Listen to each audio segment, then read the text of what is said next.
Back to another video, and I've had a lot on my mind this month, and I just wanted to just talk to you guys. Maybe you've been experiencing this, and I think this is just a part of the Heartbreak series and just talking about love, because what I've been experiencing on my love journey, the more that I chase and chase and chase, the more that's going to build resistance. Maybe you can relate to this right now. Maybe you can relate to a lot of resistance in your life. You don't really know what's next. You're kind of scared of the future. Sometimes we worry about our past or past mistakes, and then sometimes we reflect that onto people, right? And the thing is, the more that you chase and chase and chase after love, you're going to be dissatisfied. It's like chasing after the butterfly that's in the garden. It's always going to fly away. But notice whenever you're in a still present moment and just sitting still, the butterflies come to you. And the mindset that I have truly been reflecting on is, if they wanted to, they would. The talking stage of getting to know someone or just trying to get into a relationship is a very beautiful thing. I'm only going to say this because then you can understand if they are for you, if they're not for you. But sometimes it's hard for us. Sometimes it's hard because if you talk to this person daily, if you guys send text daily, you call, and then you just talk about your future together and all these things, and then it starts to die out. It starts to die down. And then you get into a state of fear and anxiety, and you get into a state of just what happened.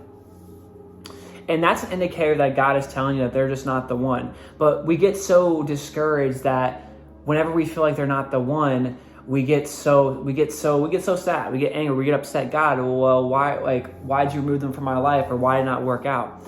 Because God knows who is for you. God knows who's for you. And the thing is, maybe you're one heartbreak away for finding the love of your life. As humans, we crave love. We crave emotional connection. We crave intimacy. We crave all of these things. And you're not wrong for wanting love. But sometimes we feel like we're unworthy of love. We feel like we're not enough. And that's what I experience sometimes. Sometimes I'll get in these headspaces where I just don't feel like I'm enough, or I just want to be alone, or I just want to kind of just isolate myself. But if you isolate yourself a lot, you will become more alone. And we're never truly alone. God is always with us, but sometimes that's hard for us to comprehend. Sometimes that's hard for us to accept, because we're God, I'm praying to you. I'm weeping out. I don't know what to do. I don't know what my future is going to hold. I don't know where to go. And the thing is, sometimes we just need to sit still. We just need to sit still because, God knows the plans that He has for us. And the more that we stay in a state of worry, the more that we stay in a state of fear, it really takes away from what we're trying to do today. And I want to talk about obsession, because obsession is a very real thing. If you are obsessed over a person, or if you are obsessed if that person doesn't text you back, or if you're obsessed with what that person does, it's not healthy. Obsession is not healthy. Because when you're putting someone on a pedestal and you're just obsessing and obsessing and obsessing, and then their emotions start to dictate how you feel, or if they act a certain way, then you start to fall in a state of, okay, well, what's going on? Did I do something wrong? And then you start to understand that, look, these things are not healthy, and these thought patterns are not healthy.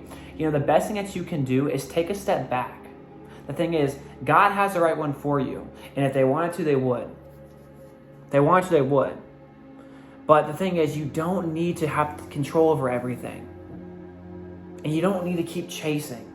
Because the thing about chasing is, it's an endless race, right? And you're just like the hamster on the wheel, just going and going and going and going. And you're going to have these same feelings. God has the right person for you. And sometimes the best thing that you can do is just sit still. Work on yourself, work on your craft. And when the time is right, God will bring that person for you. It might take years. It could take months. I don't know when it could happen. But, the more that you stay in a state of dependence on that person, that's not what real love is. And with real love, that person will accept your flaws. So I just wanted to make this video that you are deserving of love. And you are already loved by God. So if you are seeing this video as an indicator, stop chasing it. If you feel like it's not working out, if you feel like it brings a lot of confusion and resistance, that's your answer right there, my friend. And it's time to let go.